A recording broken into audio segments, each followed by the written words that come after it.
That's carried. Thank you.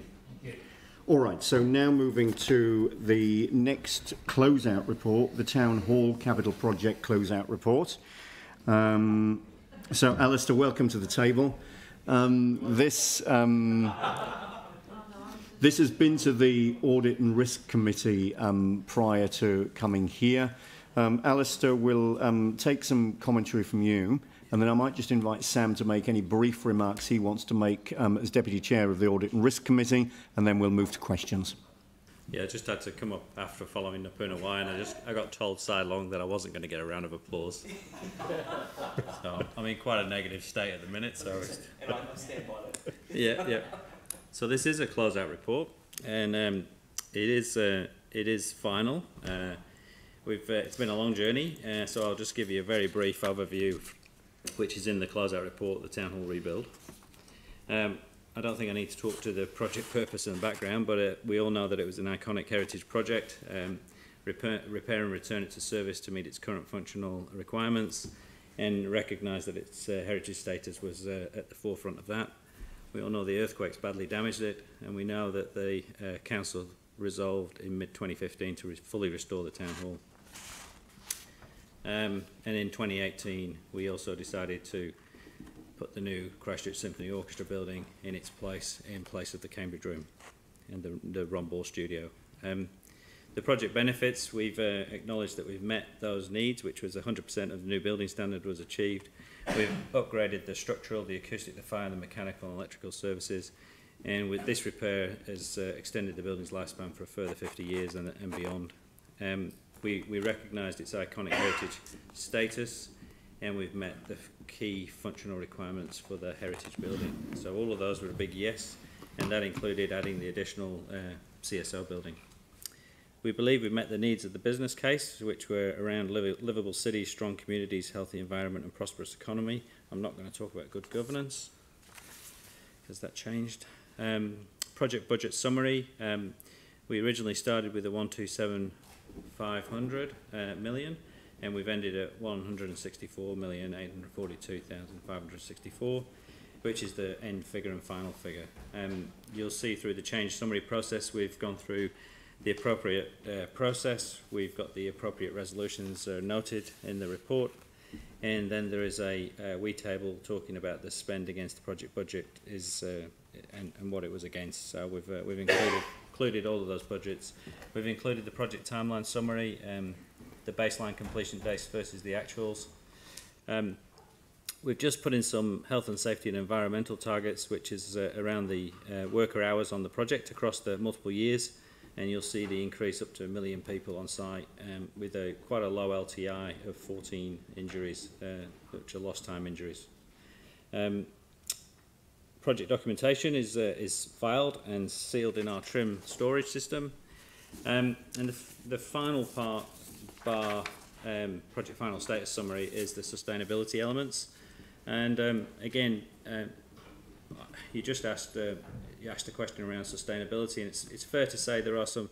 If we go through the sustainability items, there's quality delivery, so following a ISO quality environmental management process with Hawkins, OSH and OSH HAS 1801.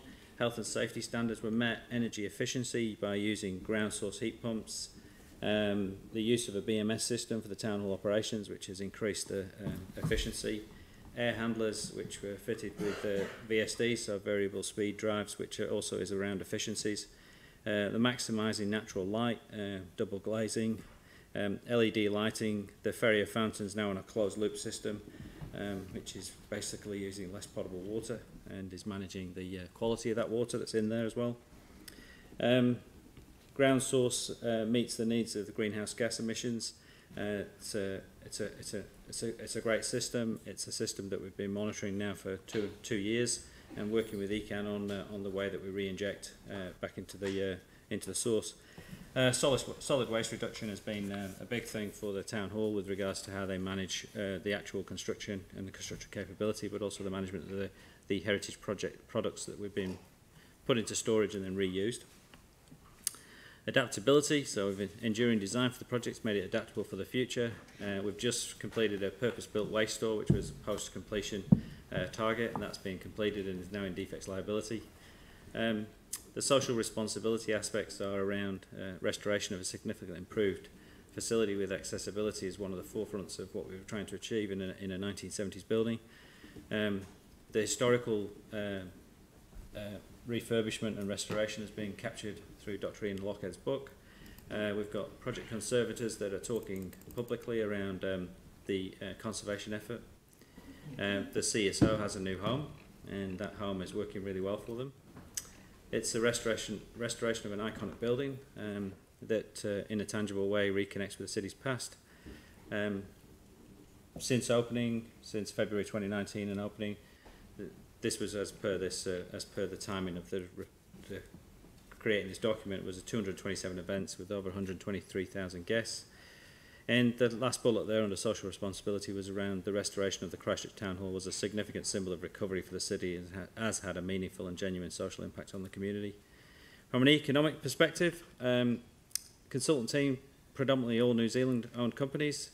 Main contractor is based in Christchurch. All site management were locally based. 95% of the site management were permanent employees.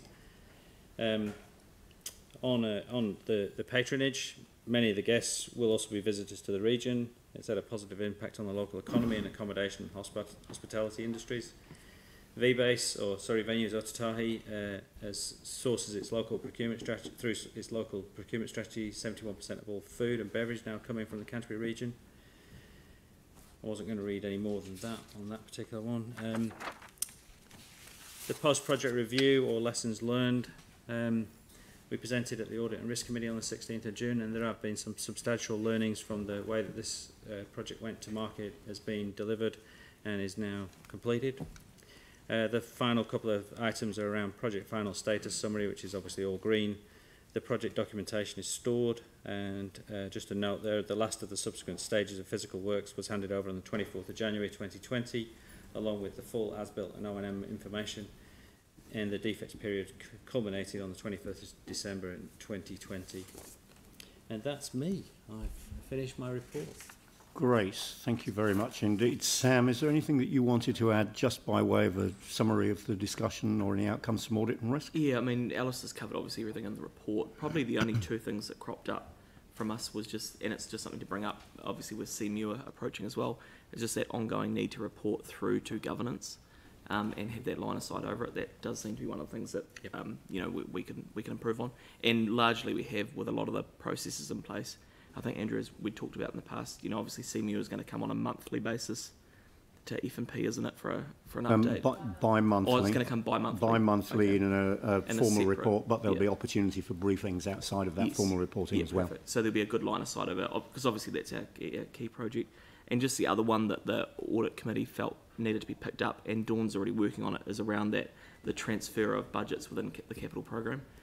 And so they too shared the council's view that we need more oversight without hindering, I guess, the ability of the organisation to do their job. So that was probably the two takeaways that Audit and Risk picked up on.